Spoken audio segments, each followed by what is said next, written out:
This content is for informational purposes only. You should not construe any such information or other material as legal, tax, investment, financial, or other advice. Nothing contained on here constitutes a solicitation, recommendation, endorsement, or offer by Draper Goren Holm or any third-party service provider to buy or sell any securities or other financial instruments whatsoever.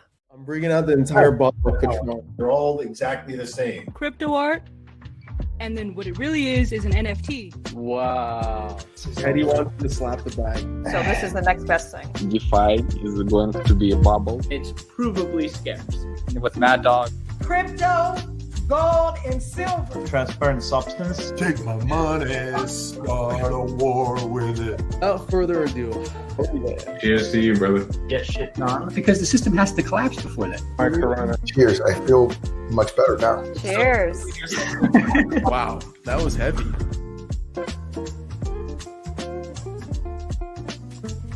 What's going on, Blockchain and Booze Nation? Welcome to session 56. Yeah, 56 weeks into quarantine, 56 weeks of Blockchain and Booze. What started as a fun Zoom call has now led to this awesome meetup. So if you're new, go join the conversation live at meet.blockchainbooze.io. Over there, you're going to find a ton of people that are drinking, having a good time, live chatting, and just carrying on a discussion in the background while they're watching us live. I'm your host, Adam Levy. I'm the ops manager at Draper Goren Holm and the host of Blockchain and Booze. And I'm so stoked for our conversation today. I have three DeFi legends, each working on amazing projects and really cool stuff that I'm excited to bring on in just a minute.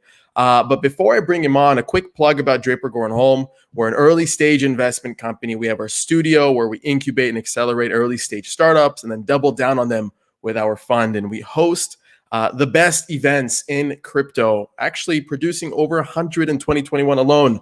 From LA Blockchain Summit, Global DeFi Summit, the NFT Summit. We just had the Security Token Summit. We have Alon Goran's What the Block and our very own Blockchain and Booze. So let's get to it. Let me bring up our guest speakers. We have Don Ho, Luuk Weber, and Santiago. Guys, what's going on? Welcome to Blockchain and Booze. How we feeling? It's good. Good. Thanks for having us.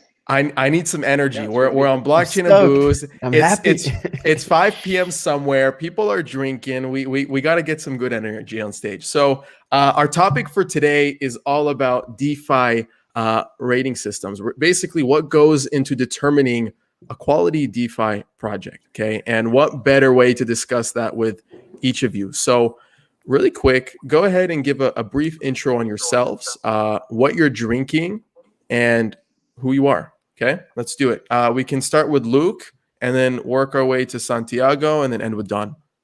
Nice. So I'm Luuk. I'm drinking coffee because it's 2 a.m. here in Amsterdam and I'm extremely tired, but also excited.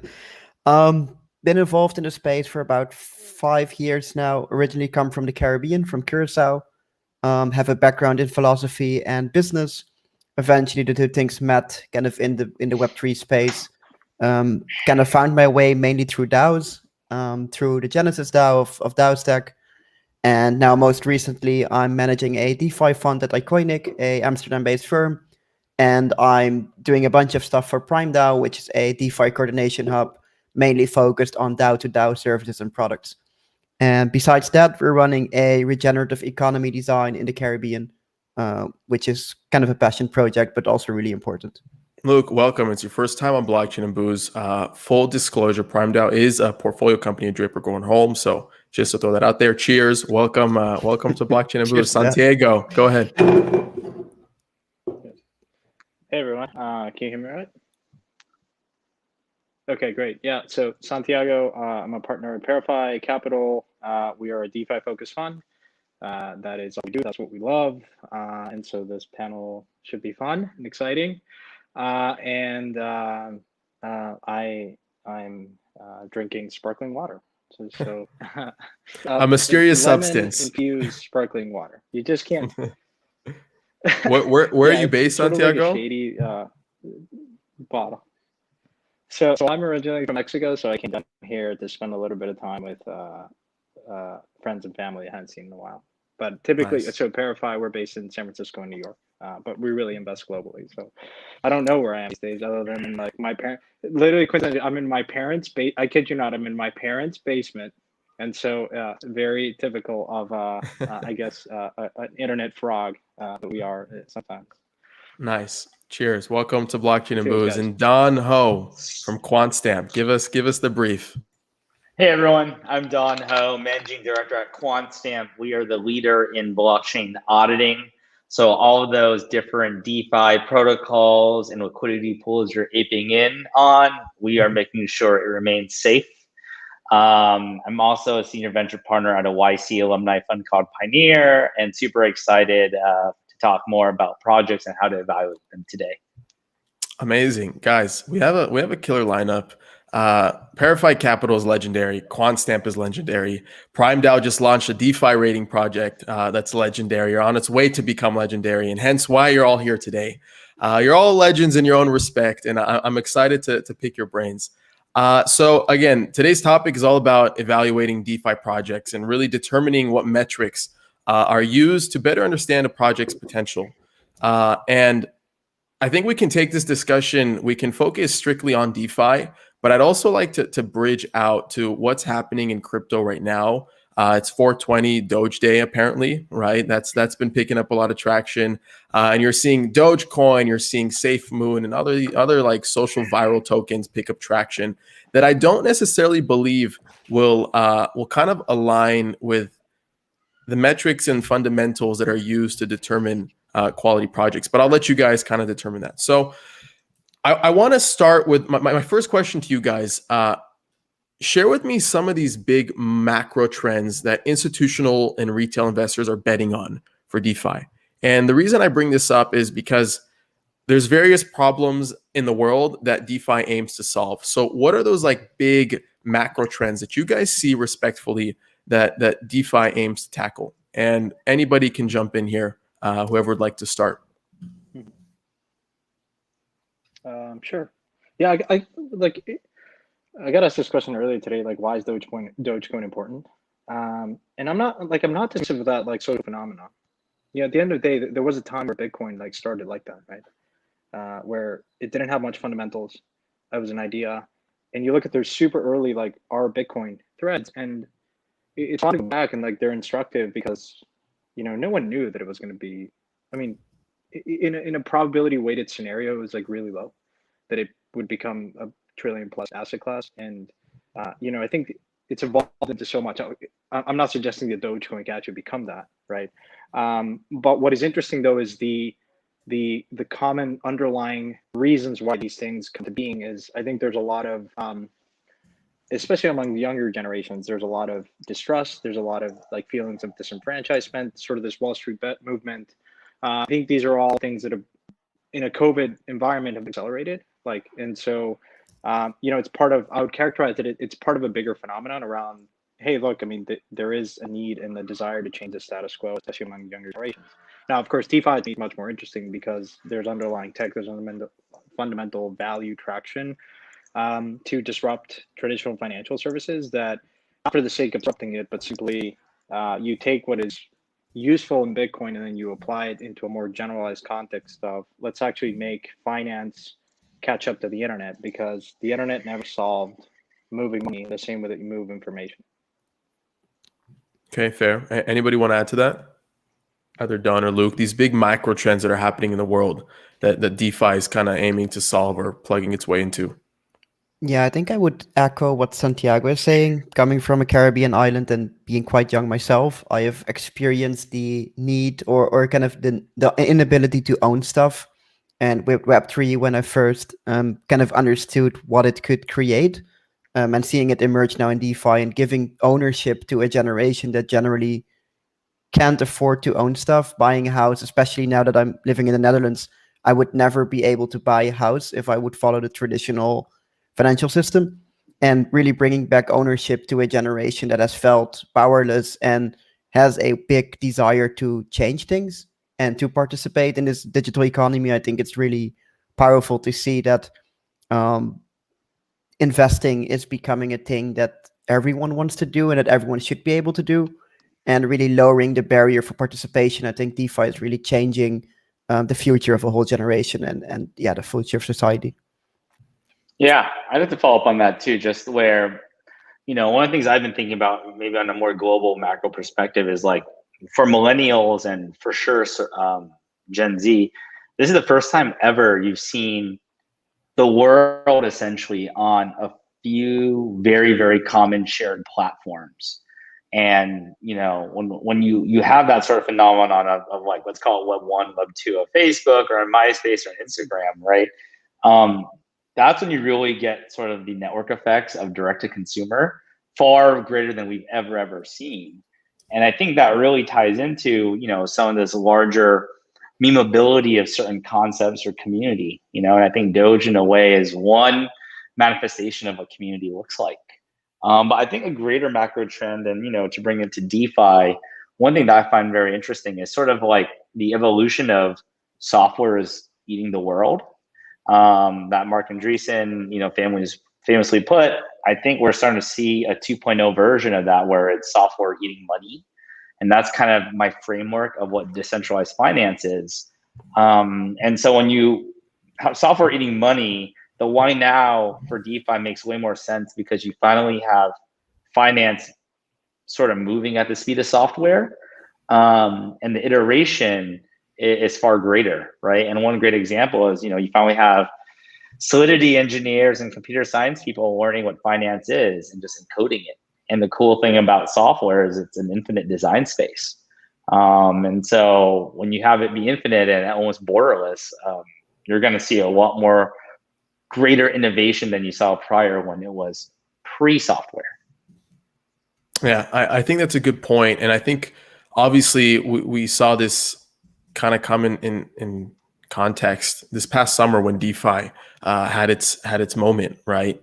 And I'm on DeFi Pulse right now, just looking at the total value locked in DeFi, currently standing at $56.83 billion, which a year ago today, that was $776 million. So what do you guys think has changed since then that has caused DeFi to pick up steam? And I guess the more general question is, what is the current state of DeFi?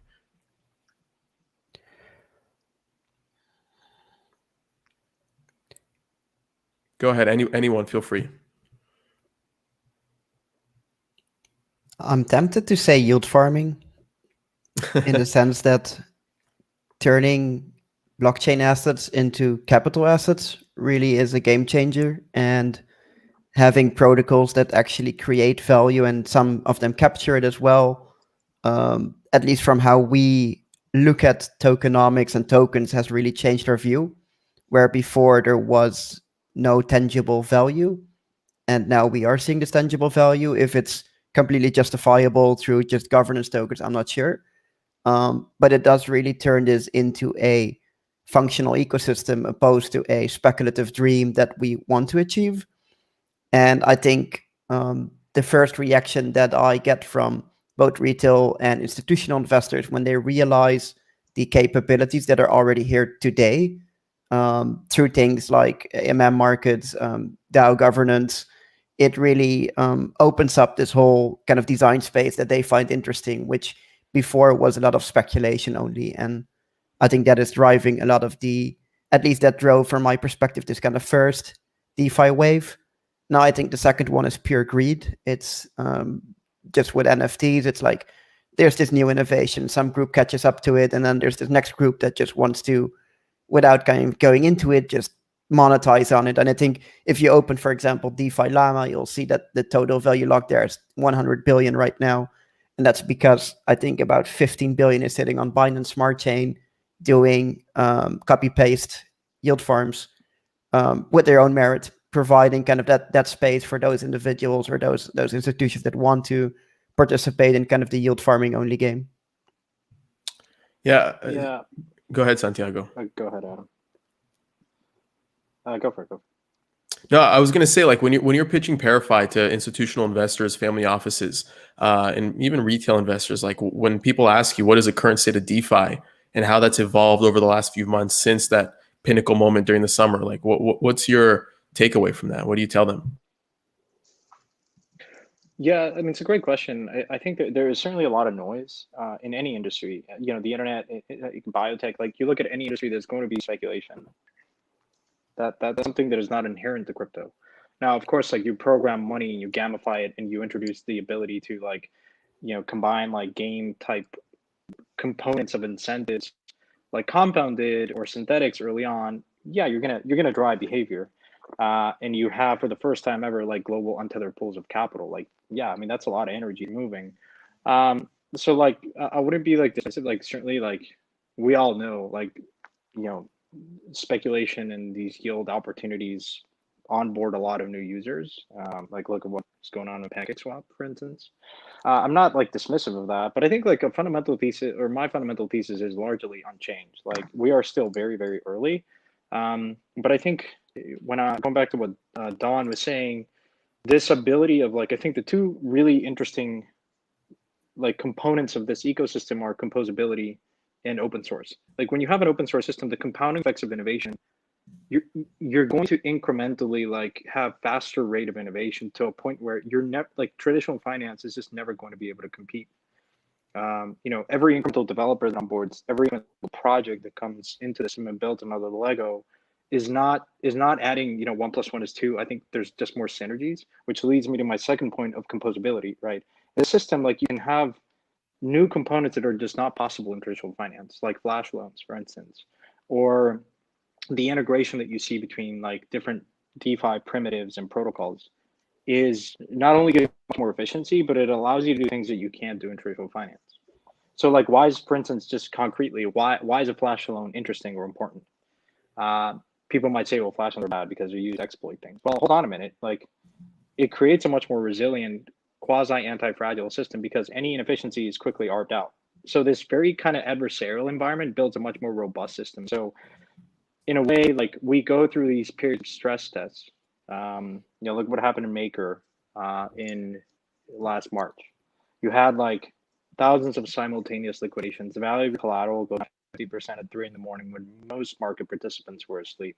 And what did that happen? The protocol worked as intended. Now, of course, there were problems with the keeper ecosystem and some things that we were aware of, but like by and large, the system works as intended. There's no bailout.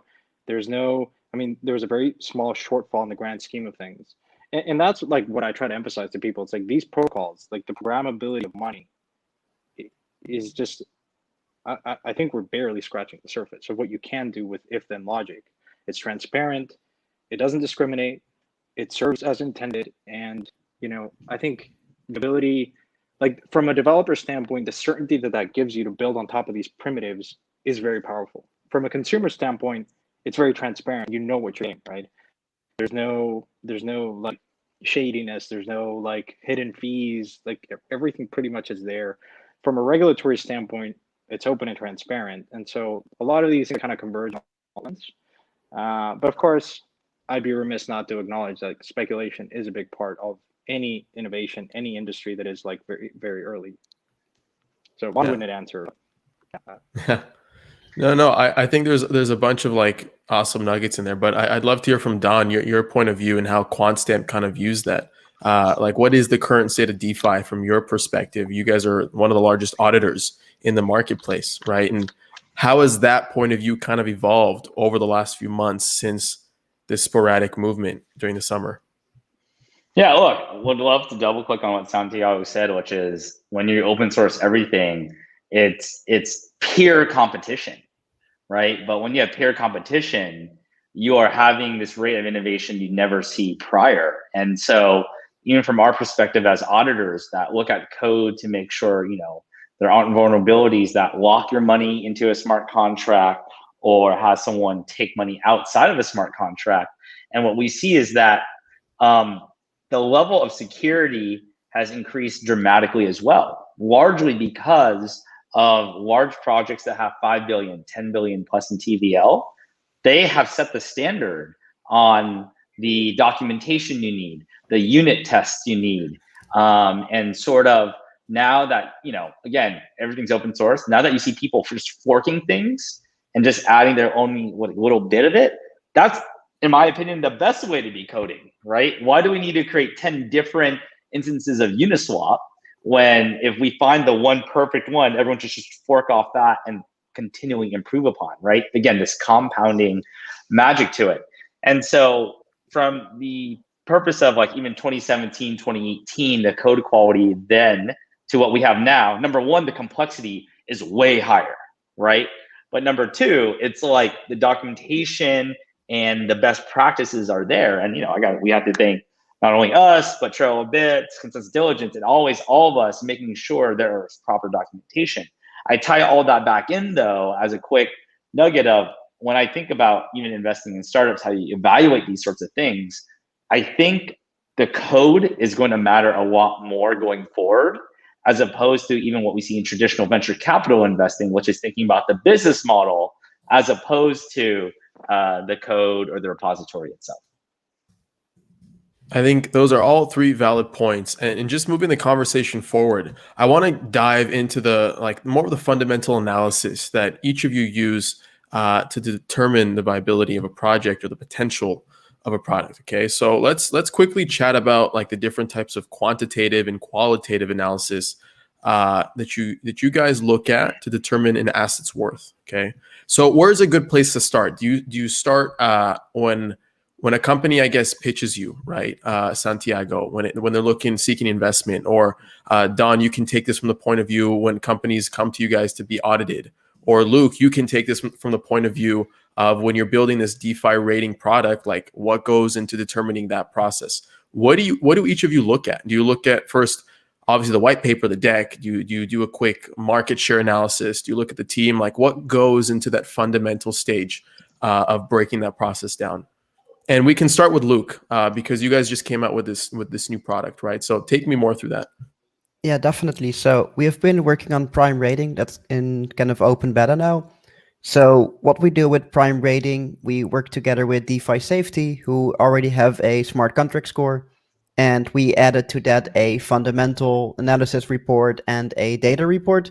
Now, honestly, we're still struggling with the data reports because the initial reports were just way too complicated for anyone to be able to replicate it. And that's an important part of how we're approaching it, because we want to turn this rating framework itself into a permissionless protocol.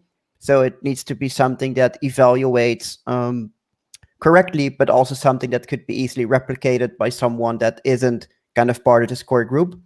So in our case, we try to not go way too deep, and everything needs to be based on public information. So for the specific fundamental reports, we have kind of 5 subcategories that raters are supposed to look at, starting with kind of the value proposition, the market share, kind of the outlook of that section of the market, getting into the tokenomic design, kind of the extent of the token, what can you actually do with it? Is it actually used for things? Does it have a revenue share and what so? Looking at the team itself, who are the people? Are they anons? Are they public? If they're anons, do they have a track record? Kind of how can you evaluate if these people are able to coordinate effectively?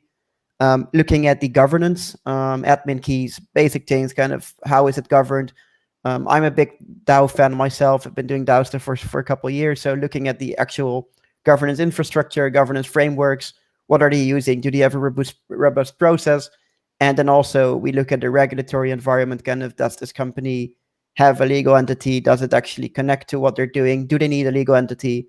And then that's kind of all combined into a score. And then by combining the fundamental score with the data score and the smart contract score, we then get to a rating from A+ to D. And that's kind of how we do it. Fair. Santiago, how do you guys approach it? Because you guys are very analytical. I feel like you have some form of process or framework that you guys use to like determine the viability of some sort, right? Maybe I'm overstretching it.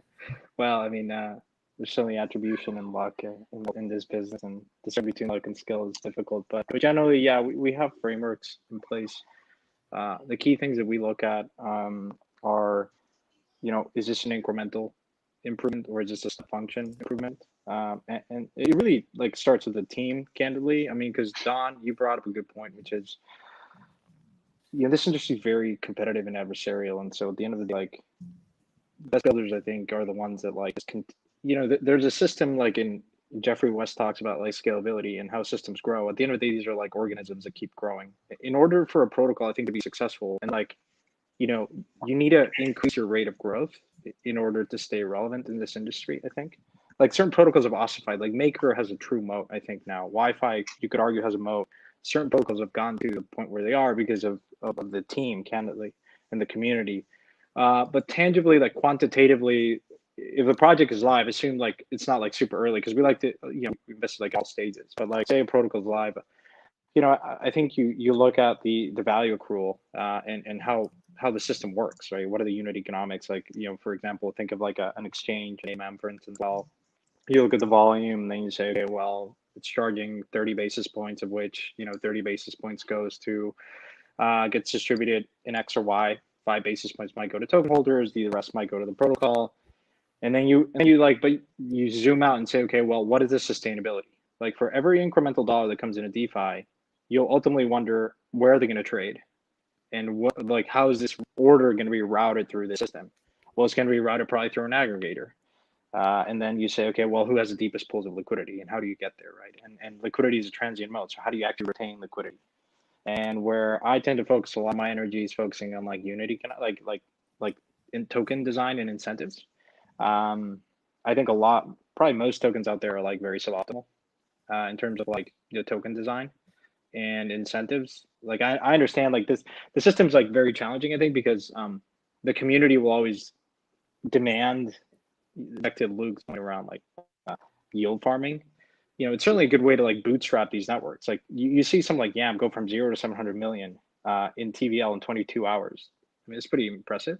Then how do you actually retain that? Because I come from like traditional software investing, and I think a lot of what you saw and still see in today's world is like all these fintech companies and VC-backed companies like offer incentives to customers to acquire and try out a product. Think of Blue Apron and all these food delivery startups, like, or ride sharing startups. Like they offer incentives for you to like try the product, but I don't think a lot of protocols are thinking about how am I retaining this customer and loyalty.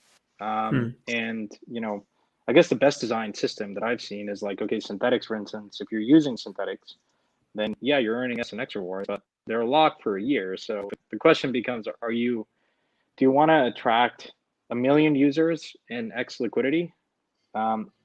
Or do you want to attract like 100 core users that over time are going to build a good product? Because, you know, my view is just that no amount of financial engineering solves for a crappy product. I mean, there's like, look at Uniswap, right? Uniswap was, you could argue if it was first or second to think of, like, I proposed the idea of an AMM, and then a few projects, Bancor and Uniswap and a few others, like took that design and then iterated and built it in its own way and right.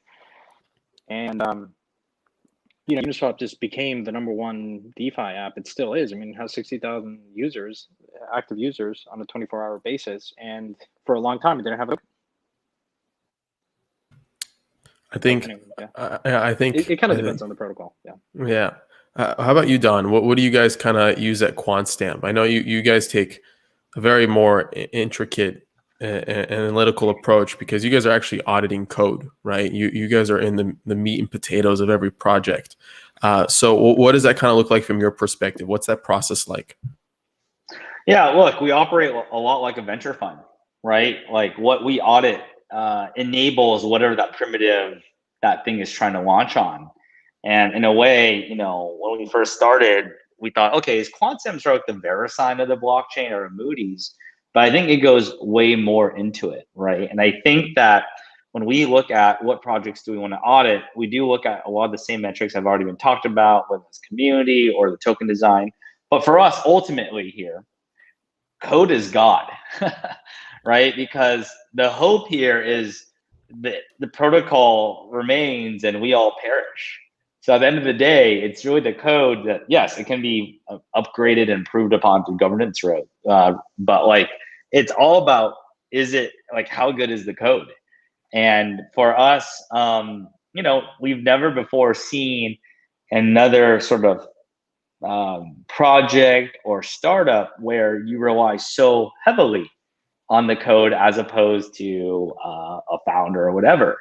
I'm not saying, you know, they're mutually exclusive, but I think for us, we get really analytical on looking at, you know, gas utility of some of these projects as it relates to retention, right? And we think about what are those positive feedback loops, whether that's through the interface.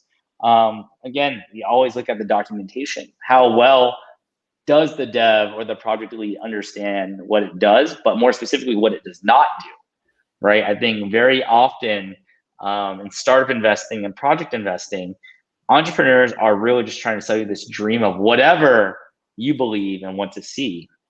Some of the best projects we've seen actually are very, very, very focused and understand exactly what they are and what they are not, right? And when you look at code, that's how you really call BS or not.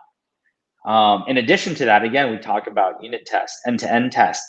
These are sorts of things where, again, maybe in a Web2 startup, you could get away with a very charismatic founder, right? Here, code is still God. I would be remiss if I said, though, it did not matter about the team, to Santiago's point, to Luke's point, which is, when I do a lot of investing in Y Combinator startups, or I help determine what companies get into Y Combinator, there are 3 qualitative things that I think are really, really valuable. The first one, I think, is really, for me, what is that unique insight the project lead or that project has that nobody else knows, right? Because that really, a lot of the times, will direct the go-to-market and the right way to launch something. And again, especially within crypto, as much, I'm totally doubting myself, but as much as the code matters, a lot of it's also forkable. So having a founder's unique insight about the problem and how maybe people could use it is number one. The second I always think about is there an unfair advantage to the team? Have they been a securities lawyer? Have they worked at a high frequency trading firm? Are they themselves auditors, right? What is the unfair advantage that allows them to sprint quicker? And I say the sprint quicker part again, because someone can easily do a vampire attack on you. And so speed here is also key. So determining what the velocity you imagine that team will be based on maybe a proxy of what they've done previously or how they've shown how quick they iterate, I think that's another really important thing. But other than that, I do think make sure whatever you do invest in either has an auditor lined up or has been thinking about it. Fair. I want to kind of pick your brain, Santiago, for a minute, because you brought up a really interesting point. Do projects focus more on a few users that bring the majority of the value, or a lot of users that bring a little bit of value, right? At ParaFi, how do you guys view that? Like, what is that formula? Is it very project dependent? Because the way I think about it, it's a DeFi project, okay? And you need a lot of users I'd assume that projects would want a lot of users to benefit from their solutions in order for it to be deemed successful. Like, how do you guys kind of view that? Yeah, I'll speak on my behalf. None of this, I guess, is my advice, but yeah, you don't necessarily have to have a lot of users. I mean, we're all kind of beta testers in this system. Like, I don't think I think these protocols are being built to iterate to an end state where you can have millions and billions of users. Now, there could be a scenario where some protocols just have very little users, but a lot of value being transacted. It just depends on kind of what layer of the stack, right? If you're investing in core DeFi layer 1 core protocols, you almost think that invariably they're gonna have less users, because at the end of the day, most of the users in DeFi may come from aggregators that might not even know which protocol they're interacting with. The order is just going to be executed in the most efficient way possible. And so then you wonder, okay, what's going to determine the efficiency of these protocols? So for instance, a generalized synthetics platform. Well, you have synthetics and mirror and a few others. There are different design trade-offs there. And so at that point, it becomes less of, it's more can it support all these different derivative products, and can it support all this liquidity, and how scalable is it? And I think certain things obviously have been challenging in Ethereum, just given gas fees and the friction associated with that. But if you look past that, you say, okay, well, in an L2 environment, or in a scenario where this is no longer, some of these friction points are no longer, these are actual underlying demand for this product. Because I would say I don't know, I feel we're so early in this state, in the evolution of this industry, that historically, I haven't made a ton of investments at the user aggregation layer. I just think that it's so early that I'd rather invest in core primitives that over time are going to power an entire ecosystem. So yeah, does that answer the question? Yeah, that makes sense. And I guess a follow-on question to all you guys. And I guess Don, you're talking about if founders have an advantage, right? If they know something that other people don't know. And I guess from my point of view and from each of your own point of view, information is public, right? It's just how fast someone gets that information, or what sort of advantages do they have in their favor to get that information first. Are there any tools or resources that each of you use when it comes to determining a quality project? And I'll give you an example. Testing the health of a community using Lunar Crush, understanding DeFi revenue, right, through doing analytic dashboards, right? Like these types of products that are trying to make this industry more transparent and bring more clarity to it. Do you guys use any of these tools or resources or softwares to create more clarity for yourselves when doing this analysis? Or is this one of those like things that you don't reveal because that's like the secret sauce in your advantage? No. A lot of Discord and Telegram groups. Like, this is interesting. I think there's a little bit of a lag. So feel free, Luke, and then Santiago, jump in. Yeah. So for me, I use a couple of tools, of course, things like Nansen and Whatso to get kind of the bigger picture. But then I also like to go deep, just join the Discord, have a conversation with people. And I think also what for me works as a good tool is having a bunch of people with different perspectives in your network and just showing it to them and looking at their reactions and getting their perceptions on certain things, because maybe I'm not the best smart contract dev or I'm not the best token engineer, but people that I know are, and then showing it to them and looking at their reaction and reflecting then based on that kind of how they reacted and how that kind of relates to my own thesis. Yeah, that sounds very like, what's the word? Very like bare bones type of analysis. Like it's just very multi-step Discord, Telegram, talk to friends kind of thing. Okay, fair. Santiago, what were you starting to say? Yeah, I'll say I'll like Nansen, doing analytics, emails from a just transaction flow standpoint, like just looking up. To me, I all day long I'm just looking at like the flows between different protocols. I just find that fascinating, that constant stream. So those are the analytical tools. What else? I think I'm missing one. It's Dune, and then there's like Dex Guru and a bunch of others that like you're able to see using protocols. A lot of these protocols have their own dashboards built, like using the graph and stuff like that. And then yeah, like to Luke's point, like a lot of really interesting discussions are happening in Discord. I would say, and it's kind of fascinating. Like in traditional like markets, like you have very little access to like executive teams and management teams, right? But in like I'm shocked that sometimes these communities do dev AMAs like every week, and there's 6 people showing up on YouTube. I look at that and I get excited. I'm like, how is it that like for as long as we talk so much about price and there's all discussion and speculation and people drawing lines on charts and stuff like that, I'm like, just honestly take 30 minutes of your time and ask these devs questions. That just shows and you like, to me that just. I was going to say that just shows you how much people rely on other people's opinion to make their investment decision rather than going through the hard work, quote unquote, themselves and joining those AMM groups, joining those Discord channels and whatnot. That's shocking. But I also think, Santiago, that's also a sign of that's how early this stuff is. And that's how non-crypto native a lot of people are to some extent, because like you don't see that, like you said, from traditional finance companies. You don't see really AMAs. I think the most recent AMA style thing that I saw from a more traditional financial company is Robinhood and Vlad, like doing his own podcast now and being more of a voice, a direct voice of the community. And I think you were going to add something else before I cut you off. Yeah, I mean, that's one of the more exciting things about this industry is like the direct access that you have to these teams. Anyone really can jump on a Discord and ask these questions, and you have all the entire repository, either in GitHub. I mean, we look at GitHub a lot too, just commits and like the development there. A lot of it is just really there. You just need to look, but people don't like to spend the time. I appreciate it. It's easier to look at charts. Yeah. Don, how about you in Quantstamp? Are there any tools, resources, data aggregators, et cetera, that you guys use either to vet a project before taking it on yourself to audit, or I guess also from an investment perspective when you either personally buying tokens or if Quantstamp engages in that and whatnot?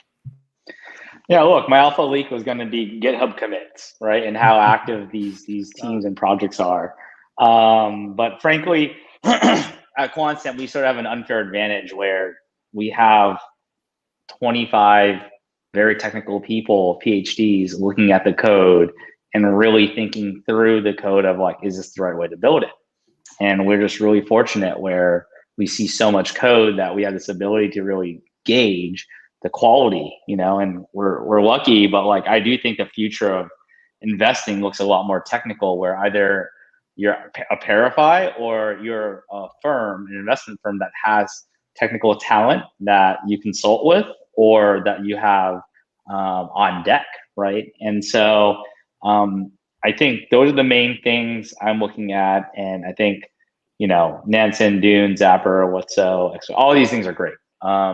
I think the last one we look at a lot, and this is from, how Quantstamp is helpful, because I think for us at Quantstamp, you come for the audit, but you stay for all of the sort of network effects of all of the other stakeholders we work with, which is we are very happy to intro, very similar to a venture firm or whatever, intro our projects to other people we've worked with, other investors.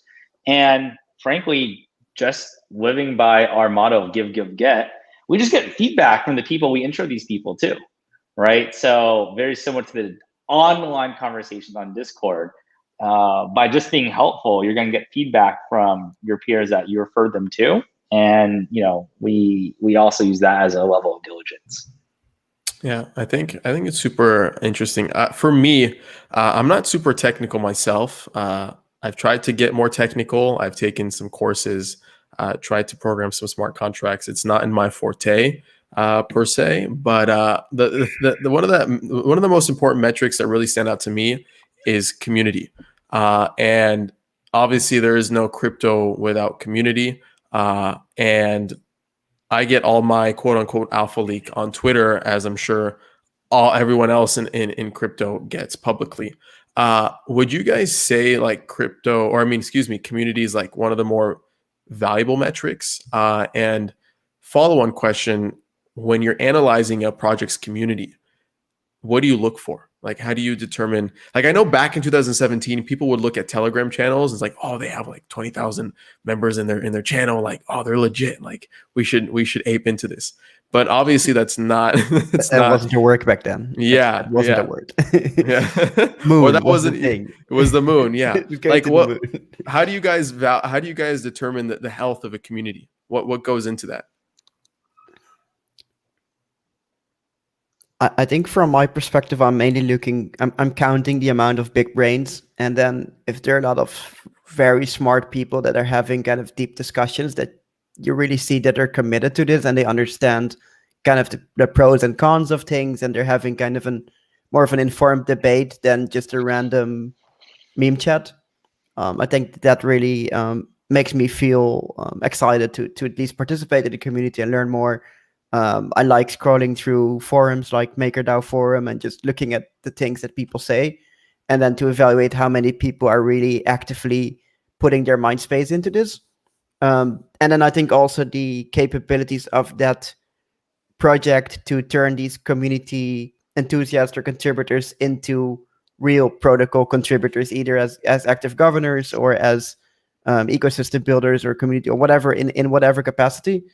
But I think there's a varying demand of amount of the capability of projects to actually turn the mode into contributors. And I think that's something that we should really be able to improve more in the space, where there's a bunch of talent coming in from Web 2. And I know many more people myself that haven't been able to contribute to something, although they're very excited about something, and they're still just missing kind of this final trigger to go part of full-time working on or helping with a protocol.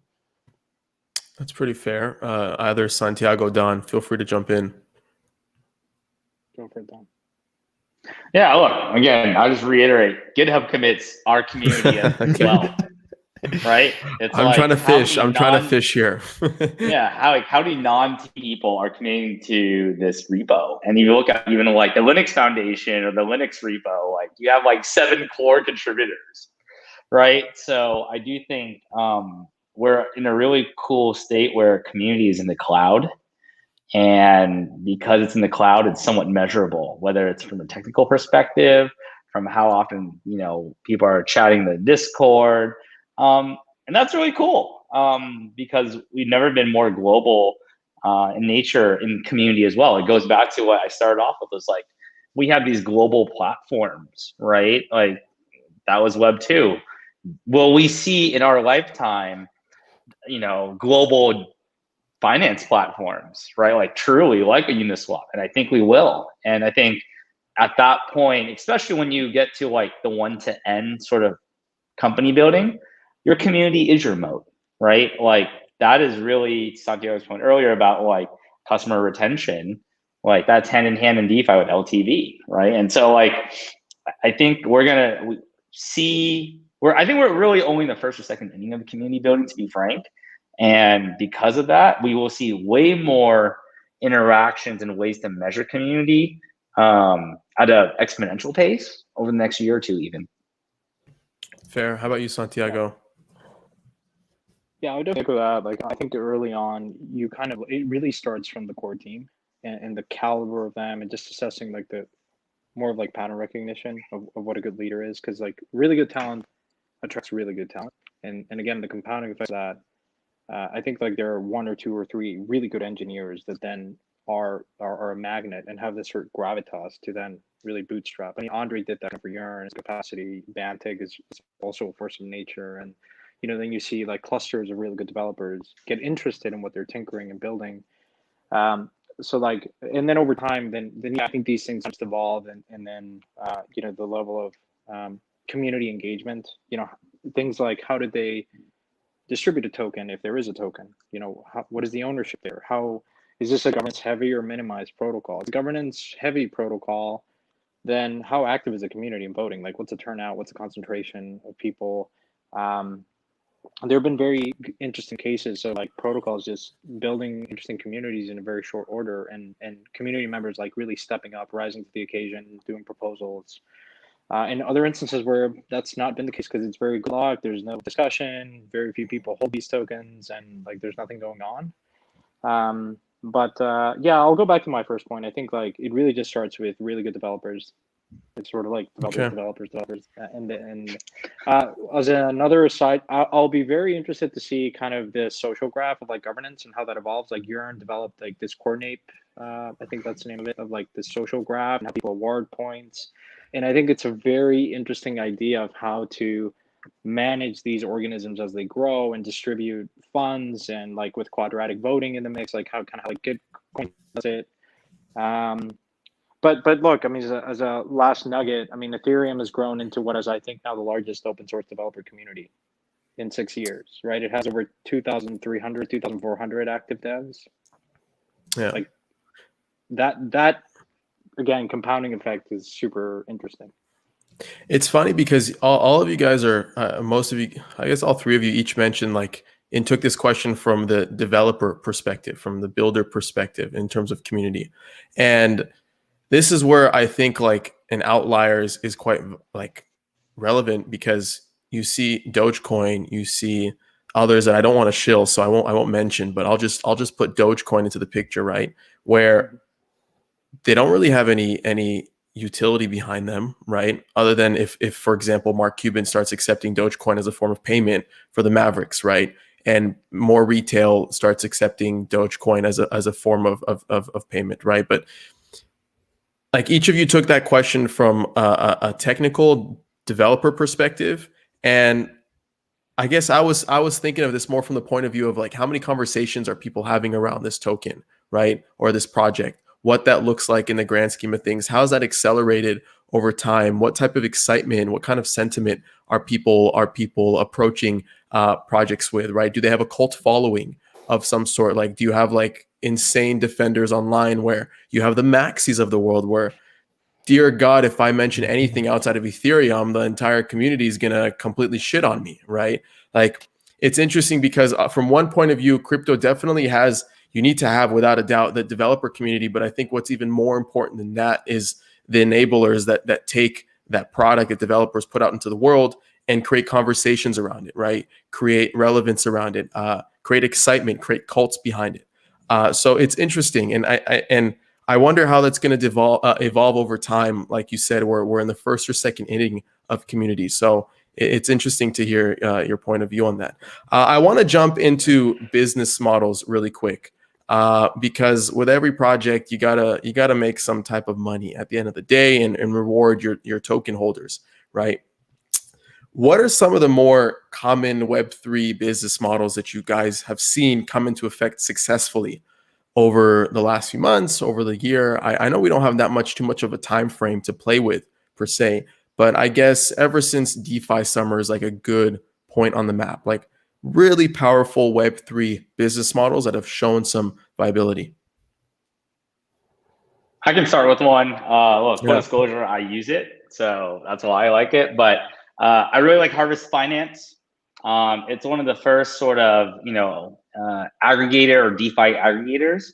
And I like the business model because where a hedge fund would typically take 30% carry or commission, that gets directly just given back to folks who are holding on to their governance token, right? And as simple as that sounds, you've never been able to do that as a pure internet corporation.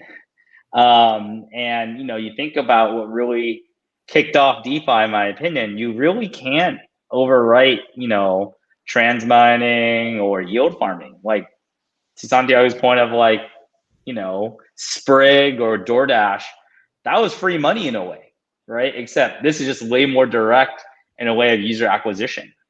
And so I do think both having Compound, I think, really kicked that off, but two, having protocols that will reward, especially because it's DeFi, right? Where many of these 2.0 analogs would be the rent seekers. The rent seeking is distributed back to government token holders. So I think that's been one very simple but very effective model. Even amongst fierce competition of other aggregators that pop up, somehow they still are, some mainstay in the ecosystem. So don't understate how simple of a hack something can be also. Okay. How about you guys? What are some of the more successful Web3 business models you've seen come into effect? I think from my point of view, I'm still quite skeptical on seeing governance tokens as a business model. I think you still need to have some value creation and then value accrual to the protocol. And especially as kind of when the governance tokens dry out, then your protocol needs to at some point incorporate fees. I really love the Maker protocol for being quite simple in the sense kind of the product that they're offering, but that's one of the few protocols that's actually making stable money. And they have kind of a spread where they take some fee and people are okay with it's still the most used protocol with almost 10 billion locked in there. People like the system and the protocol itself is making fees and buying back tokens with it. And I think, that's just a really good model where they don't need any yield farming or governance incentives or anything. It just sits and it works and it's stable. And to kind of add to that, I remember at the start, we mentioned kind of this open source and composability. We used the Maker protocol, specifically DAI, in the Caribbean to create a stable coin, and it took us like 2 weeks. And we had a stable coin that now matched the local currency. It was more collateralized than the local currency, more than what the banks are doing. And we have this security and kind of this involvement of this $10 billion ecosystem, something that completely shatters people's mind when they kind of grasp the concept that we have a money that's stronger than the local money without needing any financial institution to give the AOK or anything, because it's the primitives and the open source technology that does the magic. That's fascinating. That's absolutely fascinating. Santiago, what have you seen the more successful Web3 business models? Yeah, I would say like, what are the moats, right, of these systems? Which is kind of like a Okay. very challenging but interesting question, because at the end of the day, like as Don and Luke have alluded to, like these are forkable things. But look, I mean, I think like Don could probably speak to this more. Like the Lindy effect of these protocols is huge, right? Especially something like Maker, right? I mean, it's very entrenched in the ecosystem as like the central bank of sorts. And Comp and Aave are like more like just traditional banks, if you will, borrowing from Maker. And like I think it matters, right? When you're securing billions of dollars, right? There is a moat there that is not trivial. Can it be displaced? Absolutely. I think it goes back to the level of rent seeking and these governance models. TBD. I mean, I think there is value in being able to govern over a system that processes a lot of this economic activity, like being able to determine certain parameters of the Aave money market is valuable. How much value? TBD. I mean, I think the mistake that I've seen is, okay, well, let's look at traditional finance. It's massive. And assuming that there will be a one-to-one translation of value that's being disrupted to translate it into Web3 and DeFi is something that I'm not comfortable doing, because there's ultimately a lot of the stakeholder in this system that's going to benefit the most is the consumer. There's like a lot of consumer surplus that's going to be created. That doesn't mean that value will be captured by in the same level that perhaps folks are assuming. Sure. There are very clear direct business models, like Sushi Swap, for instance, is very different than Uniswap, and the value capture there is much different. One protocol is deciding to distribute proceeds and profits to token holders, whereas the other is retaining it to perhaps fund growth. I don't know. But you see these different in the Web2 world. There is kind of like treasury management. What do you do with what do you do with profits? You reinvest them, distribute it to shareholders. So ultimately, from first principle, the last thing I'll say is, I think in everything in crypto today, you kind of have to make the leap of faith to some capacity that any network that has a ton of demand will accrue some value. Like, and so you're better off, I think, focusing on, is this like an enduring project, and is this going to outlast and have, I think moats are at some point cease to exist. But like John's point, protocols that do simple things, as dumb as it may seem, sometimes just have that advantage. Like if customers in this ever expanding complex system, I think a lot of people, it's very daunting, right? And so if you carve out a piece in the ecosystem of like, this Harvest is the place to go for yield farm, Curve is a place to go and trade stablecoins, Synthetics is a place to go and trade synthetic X or Y. You know what I mean? And so Aave or Compound are the places that you go and borrow or lend and capture some yield. And so ultimately, like, you want to be, the best protocols I think are synonymous with a particular money verb, if you will. But it's still early. I don't know. You can tell that I'm struggling with these answers, because I don't think there's a perfect business model. Sure. No, I love that. And that's the whole point of having this conversation, because we are so early on.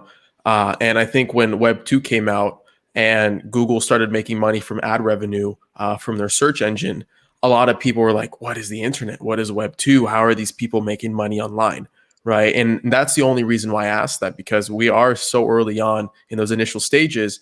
And it's interesting to hear from you guys, like what business models you've seen work, what hasn't worked, and what's picking up traction, essentially, as a connotation to the early Googles of them making money from ad revenue and people freaking out over that, right? And trying to better understand how that's happening.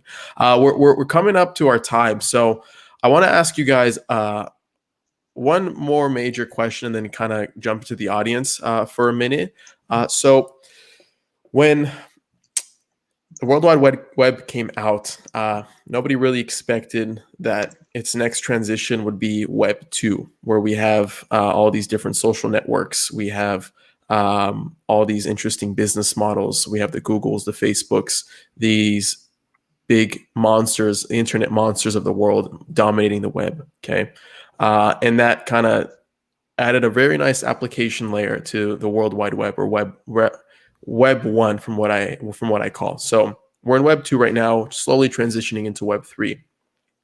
What do you guys think is going to be the downfall of Web3? And we could even take this from what do you think is going to be the downfall of DeFi, because it's more in tune with our conversation. But I think Web3 also plays into that answer from a general point of view. Well, this assumes you think Web3 dies at some point. What's that? It cut out. Well, you're making the assumption that Web3 at some point gets replaced by X. Assuming, yes, I'm making that assumption. Yeah. Because that's like the whole narrative online that we're gonna decentralize the web, power to the people, right? This whole narrative of breaking free, right? What do you think is going to be the downfall of that? And maybe I'm taking this from a very extreme point of view, but let's entertain this for a minute. Let's go for the extreme. I think the mindset of ownership, which I'm so excited about right now, about giving back ownership to people. Now, if you translate, like if we would move to a perfect world, ownership would not have to be a thing and the world would work on public goods. And I don't think we're there at all. And I think this kind of rush for user specific and individual ownership is really good, really that kind of flattens the playground. But eventually, I think the greed and the want for more ownership, I mean, people are hoarders. They want more and more and more, especially with things like yield farming and what so. And I think that could potentially be the downfall of Web3, where it's really about individuals owning things, where in an ideal world, we would not need specific ownership and we would just need access to specific things. And then maybe we don't need DeFi tokens. We only need kind of reputation systems or something for governance, people that are able to govern public goods. And we should all have kind of a base equal access layer. And I think in the current DeFi protocols, we have a bunch of kind of public good-ish technologies that do create a lot of value for anyone. But then there's also this kind of ownership baked into it and power structures. And I think those things could potentially be better in the future. Okay, fair. Anybody else? The downfall of Web3 from an extreme point of view. Don, go ahead. Yeah, I can do one real quick. I mean, we almost saw it with the DAO hack, but we're always one or two big hacks away from really causing a lot of distrust in software. But I don't think, knock on wood, that will be the only thing. I think it also is the heavy trust in the institutions. So I think like if a huge hack happened where all the money out of the ETH2 deposit contract is drained, plus, the Treasury, SEC, or someone says, you know what, we'll pay you back in cash, or like we'll do you a big solid. I think that could really do something, especially if they reimburse you in USD. That might be a huge play. That might be like, what if the US government tries to hack it and then reimburses everyone in USD? You basically just took, some amount of potential, but something that could potentially be 10x from here and brought it back in USD. And, if I just got hacked, am I going to bring that back into the crypto ecosystem? I don't know. Don, I'm relying on you and your team to make sure that doesn't happen. You guys better audit the shit out of those those smart contracts. We audited 2.0 twice, and hopefully we'll do it again. Yeah. Nice. How about you, Santiago? What is your point of view on this? Yeah. I guess the question is, how much do people value ownership and decentralization? Because you lose efficiency when you decentralize things. Like, there are very few, I think, use cases where you value true decentralization. Like when you're moving billions of dollars and you have the certainty that in a block confirmation that moves, it matters, but it doesn't matter to everyone. So I think it's just going to resonate with billions of people. Like there is a probability where that just does not, right? People value convenience. Like very few people move bank accounts in their lifetime. Your parents open a bank account at Wells Fargo or JP Morgan, you're not gonna move it. So the question is like, does that ever like just that consumer behavior doesn't change as much? I mean, I'm entertaining a thought here on DeFi that is, I mean, I don't necessarily believe it, but it's possible, like, especially with what Don and Luke were saying, like if there is like, you're set back to a point where like, it's almost like it takes generations to like reset this mindset because it is risky. It's sort of like a Wild West. And I mean, I guess the last thing I'll say is when I first learned about Bitcoin in 2012, like I said, very interesting. There's a version here where when you disintermediate money and state, this shit's not going to go down as easily. And, on ramps, ultimately credit is enforced by violence in the traditional world. And, this is what Luke was saying. Can you build a reputation layer in a decentralized manner? Can you bring capital efficiency? Because without reputation, you're not going to have a capital efficient system. Yeah. So, I mean, these are all like scenarios, but yeah, like I think the biggest thing that I worry about is some knee-jerk reaction from a regulator, because ultimately people live in jurisdictions and, there's a fist, like where atoms meet bits. That's where the complexity is, I think, and needs to be figured out. And there's a lot of education that needs to go into stuff. So it's very funny you bring up that first point. Do people even want decentralization? Do people value ownership like that? And literally today I came across a tweet that basically says, this one's from @Adam Singer. And it basically says, no one outside of Twitter is asking for decentralized anything. Any code that thinks this is a valuable statement to users is ultimately a niche company, or they live in a bubble isolated from how normal humans speak or think about problems. And I think it's super relevant to your comment, because what if all this shit is just living on Twitter and it's a bunch of geeks just geeking out on internet funny money and new processes? And I mean, it's always a scenario to kind of play and to think more about. But I think it's funny how you bring that point of view, and that came across my feed today. Anything to add to that? Yeah. I mean, the other thing I'll say is in 15 years ago, people were seeing something on the internet. Like, they're uploading literally pictures of cats on the internet. Now we have crypto cats or corgis and all this stuff. So I think what I'm looking for is what is the email moment of this industry? Because email really made the internet pervasive. It touches now every industry. It required a justified CapEx. Everyone had a computer at home. Everyone had a computer at work. It just became the de facto way to communicate. And you ask 9 out of 10 people, no one will tell you how the internet works. They have no idea. They have no idea how a bicycle. They can't even draw a bicycle. Right. And so at the end of the day, I think the email moment is here. I think you saw it this year. And the optimist in me, I think stablecoins are this Trojan horse email moment. They are just, look at what Visa has done. They're just faster but deeper ways. And I'm not, for me, the most interesting tidbit, I always like to go back to data. So in the summer, you saw a 600-700% increase in businesses, non-crypto businesses use stablecoins. And I think the key distinction is COVID really just, I think, introduced when you can't go to a physical bank, or when you're Walmart or Starbucks, you're just, once you use a stablecoin, you're not going back to a wire transfer. You know what I mean? It's just very, very difficult to do that. And I think businesses are more and more, I think you needed a pandemic, you needed COVID to kind of accelerate that.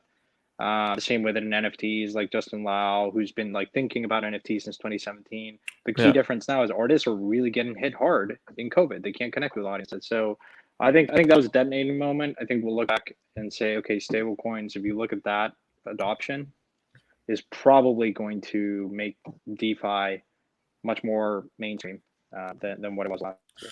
I love it. And I'm just challenging here and there because it makes for a more interesting conversation. You guys are great. I want to bring in one comment from the audience and be respectful of each of your time. And Luke, I know it's super late on your end, so you're the man for staying up so late. Okay, so this one comes from David Padula. Okay, what's your estimated timeline for larger companies to transition to DeFi? And how can startups help accelerate that process? And feel free, anybody, it could be a quick sentence or we can get into it. Take a minute. It's all good. Take a drink. Drink your booze. I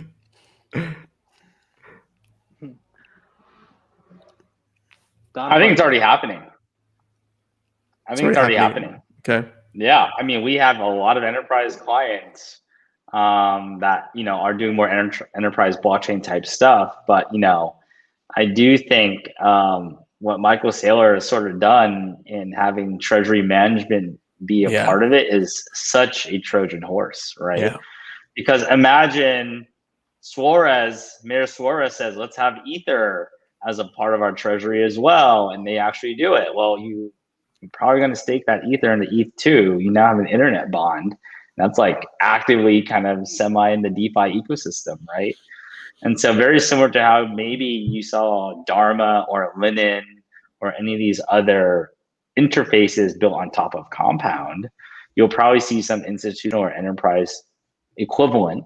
I think that if you want to start really thinking about like, okay, how are companies, it is the balance sheet. In turn, they probably use hedge fund managers or fixed income managers. And I'm sure Santiago could speak on it too, but like we're seeing a ton of traditional institutions put a very small percentage of their fixed income allocation into some of the stuff, but a very small allocation is still like billions upon billions of dollars, right? So I think that's one way to look at it. Certainly if there's a technology aspect, happy to go down that road too. Cool. Luke, Santiago, feel free to jump in.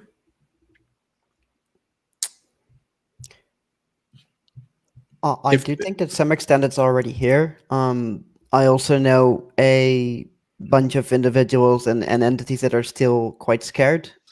Maybe in the European environment, I think overall the organizations are a bit more risk averse. Here in the Netherlands, for example, the crypto regulation is quite tight, and people still kind of follow the lead from the DNB, which is kind of the Dutch central bank.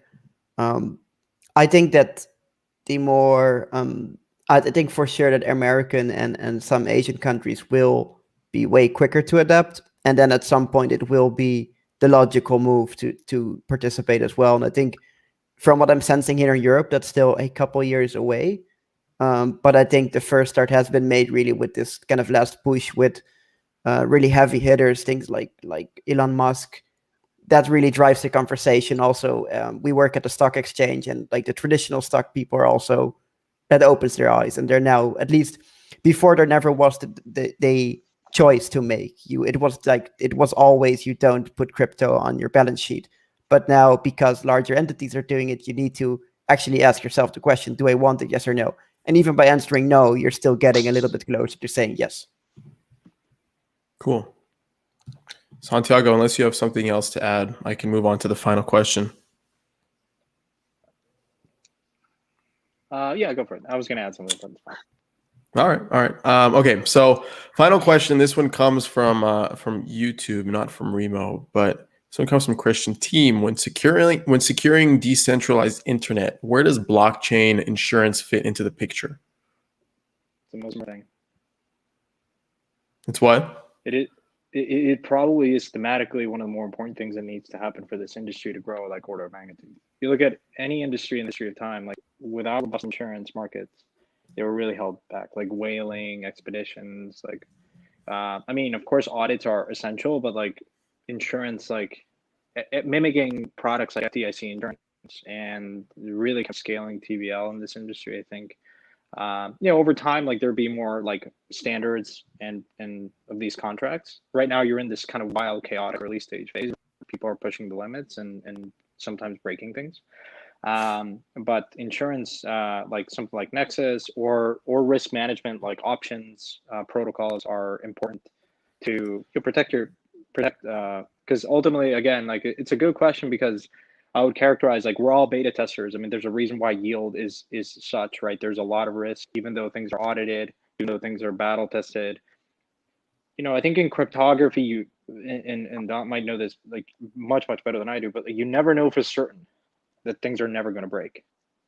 You just have asymptotic certainty over time that things are kind of secure, but there's always a risk, right? And so it's you should exercise your judgment and caution. If things, generally speaking, are too good to be true, I mean, if things seem too good to be true, they probably are, and so you should just exercise extreme caution when. But there are protocols out there. There are very early stage kind of insurance protocols out there that are offering some interesting solutions to protect your principal. So basically, short answer is that TBD, because it has yet to be solved. Yes, it has yet to be solved. How about you, Don? I see you. Go ahead. I was going to say. I can go. Yeah, go ahead, Don. Yeah. Look, I love insurance. I think insurance is needed. but do insurance companies or projects have auditors on hand to actually assess the risk? I don't know. And like, unlike weather insurance and car insurance, you can't just base it off an actuarial model, right? So as much as you want to use statistics, I think that in a way, code auditing is the closest you can get to mathematical certainty. And I think that is what makes it really fascinating to be in the insurance industry and crypto. Very similar to cyber insurance and cybersecurity. The fact that you can mathematically quantify a lot more than just past outcome, that's great. I just don't think insurers or insurance projects today have any way, and rather they use a market-based approach, which is like me selling Beyonce concert tickets for $10. It's extremely mispriced, and people are just kind of on the secondary capture that value, not the insurers. Don, are you telling me that's your side hustle? Is that your side hustle, selling Beyonce tickets? Look, if those one or two hacks happen, you know where to find me, guys. I love it. Don, are you saying that insurance contracts are the most underpriced things in DeFi? I'm saying that when people can make 60% APY, I wonder why some people are charging 2 to 4%. I like that. Luke, go ahead. Yeah, I think Santiago mentioned composability of DeFi, and I think that makes it even way more complex to do insurance, because you may insure one protocol, but then I know degens that take 3 or 4 protocols just for one position. And then you're compounding returns, which are also compounding risk. And I think most hacks and exploits actually happen in between the protocols, or like kind of utilizing one protocol's function in another protocol, which is, I believe, extremely hard to audit for, because there's kind of this indefinite space of what protocols could look like. And I think one cool approach to this that I've seen is the kind of proactive approach of initially bug bounties, just today, Balancer announced, I believe, a $2 million bug bounty if you find a extremely risky bug. But then also now there's kind of this new concept of proactive insurance, where it becomes kind of a public good to have a big honeypot, that it's not just 1 or 2 million, but could be maybe 1% of all DeFi tokens. And that would hopefully incentivize individuals that find bugs to not exploit them, but take into, even if it's a 4 or 5 or 10 million dollar bug bounty, it's still better than a protocol like, let's say, Maker or Uniswap being drained of all the funds. Sure. Yeah. I think those are all valid points. And again, so early on, so many new opportunities to be untapped and to be built out. You guys have been phenomenal. Thank you so much for your time and for going a little bit over. Cheers to you. One last time. Where's your fizzy water, Santiago? There we go. Really quick, before I let you guys go, give me a quick plug. Where can we find you? Where can we find your projects? If you're watching on Cointelegraph, I already added you guys, whatever you guys want to call it, shouted you guys out. But for those watching on YouTube, where can we find you? Where can we learn more about what you're working on? We can start with Luke, go to Santiago, and end with Don. Cool. So for me, it's Luuk DAO, Luuk DAO on Twitter, PrimeDAO on Twitter, and also PrimeDAO on Discord. I think those would be the best places. Perfect. Santiago? Yeah, crypto Twitter. So I'm at Santiago, ROEL. You can DM me. Cool. And Don? Yeah, go to certificates.quantstamp.com to look for the audit reports. And you can find me at I am Don Ho on Twitter. So look, if there's any takeaway, you need insurance, if you want to invest, security is paramount.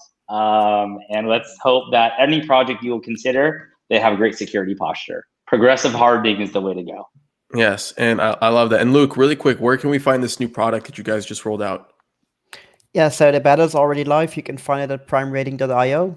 And also we recently launched a de-hedge pool that is kind of governed by the Prime Rating score. So, and more products are being rolled out. We're working on an API with API 3 to get it also on chain and open it up to the world. Cool. And my favorite part of Blockchain and Booze is happening right now. Go to meet.blockchainbooze.io. It's the networking segment of Blockchain and Booze where we get to take advantage of the booze in Blockchain and Booze. So everybody that's watching live and speakers, I know it's late on your end and afternoon on your end, wherever you're tuning in, depending on your availability, I encourage you guys to join as well, because I'm sure the audience would love to pick your brains on a more intimate one-to-one level or group level. But meet.blockchainbooze.io, meet.blockchainbooze.io. There, you're going to see a bunch of people that have been watching it live through Remo, the platform where we host Blockchain and Booze. And you'll basically be able to turn on your microphone and your camera and interact with people from all over the world, have a drink with them, talk about the session and all that's happening with Doge Day and all the fun in crypto. So I'm going to say thank you one more time, guys. You've been awesome. And we'll see you guys next week for session 57. I'm going to have Roham on from Dapper Labs and NBA Top Shop. It's going to be great. Guys, thank you. Cheers. Cheers. Take it easy.